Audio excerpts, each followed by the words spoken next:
Assalamu alaikum everyone, peace out. In this brief video, I wanted to react on the debate of Daniel Haqiqatjou, who has the YouTube channel Muslim Skeptic, and the atheist TJump.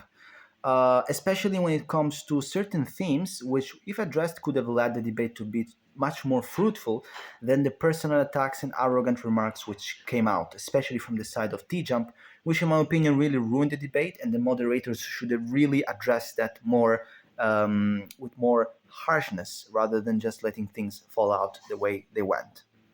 Now, the subject of the debate was about whether atheism is consistent.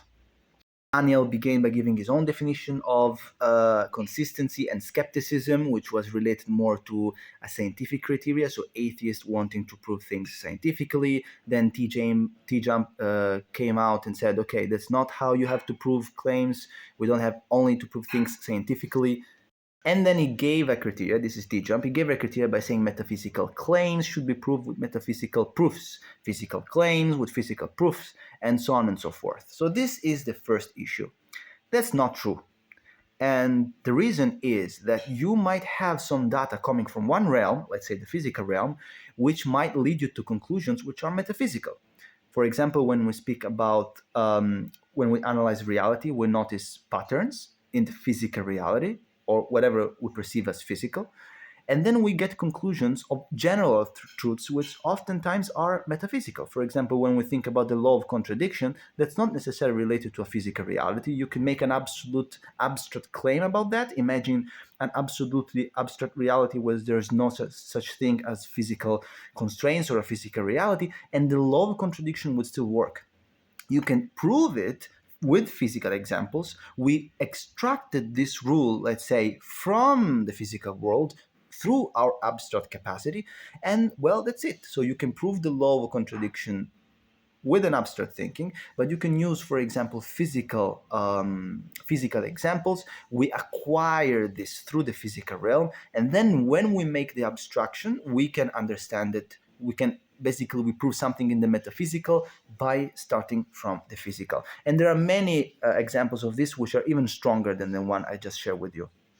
Another big problem with TJump's reasoning, we will get to the ad hominem part later on, which will ruin the debate, but another problem is related to what he defined, the distinction that he made between moral subjectivism and moral realism. He claimed that he's a moral realist, and he lambasted what he claimed to be the majority of atheists because they are moral subjectivists, they're stupid because it's an untenable position, and so on and so forth. Now, leaving aside the ad hominem of them being stupid, I don't think they're stupid. I think that they have some,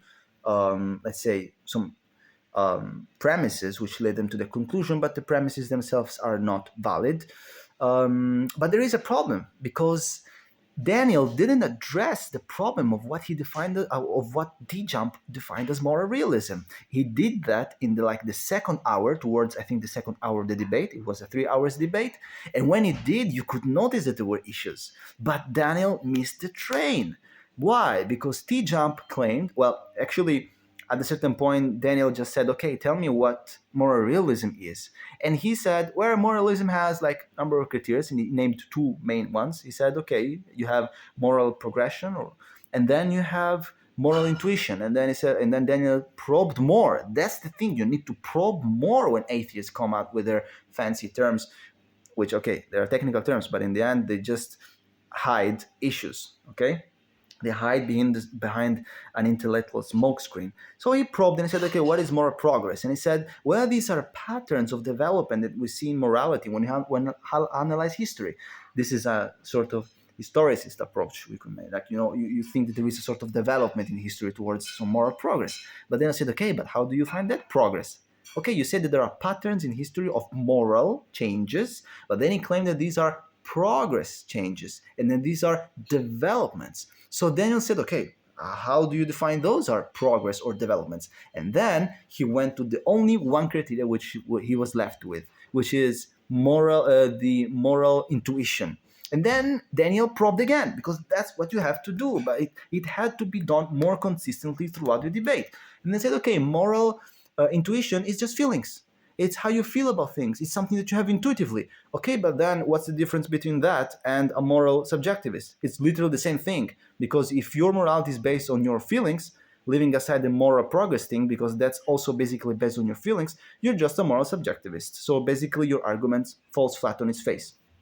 Now let's go on to the other point after this. Another thing that TJump tried to nail down in debate with Haqiqatjou is that there is a distinction between the aesthetic component and the real world component. So atheists can never be, they should not be inconsistent when it comes to analysis of the real world, especially if they're related to the actual physical reality. They should be proved scientifically and so on and so forth. But then he claimed that when it comes to positions, for example, related to politics or morality and so on and so forth, all of those judgments are not inconsistent, which is Daniel Haqiqatjou's point. They are, because atheism and skepticism is inconsistent from this point of view. They are not, because they are just subjective value judgments, which cannot be explained by science. They are just explained by aesthetic value judgments. Okay, there's a big issue here. Who told you that aesthetic value judgments are not explainable by science?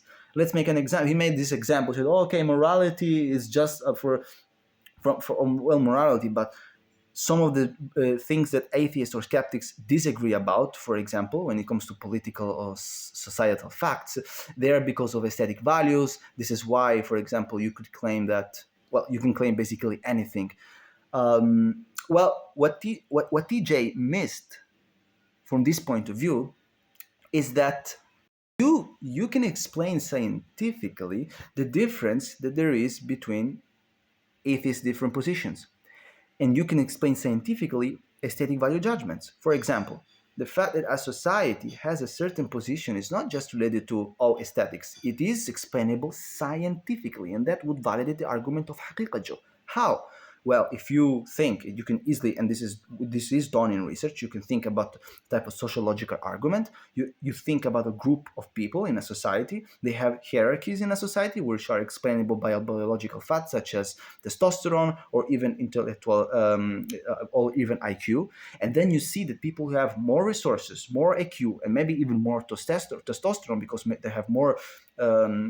They're more competitive, that they have more of a say as to what culture and society accepts. And then you can probe scientifically even more and claim that those facts that normally would be attributed to simply abstract aesthetic things like preferences are actually related to experiences that people lived in their, for example, childhood, psychological associations between positive memories that they have and then the object for which they give a value judgment, and then that would make the explanation fully scientific. And if this is where Haqiqatjou's argument actually wins, if there is inconsistency there in skepticism, this is the important thing, not in the conclusion. If skepticism is not applied there, which is what Haqiqatjou said, then in that case, basically you have inconsistency, which is Haqiqatjou's argument. What Daniel missed to do was to understand that there is not such thing necessarily as a purely abstract, let's say, aesthetic value judgment, which is like in the world of ideas or whatever. No. You can explain that very much scientifically, and that would give you a very strong argument to show that there are some things for which atheists are ultra skeptics, which is what the argument of Haqiqatjou is, and for which they want, for example, scientific arguments, other things for which they're not consistent, and therefore they're not going to use the scientific criteria.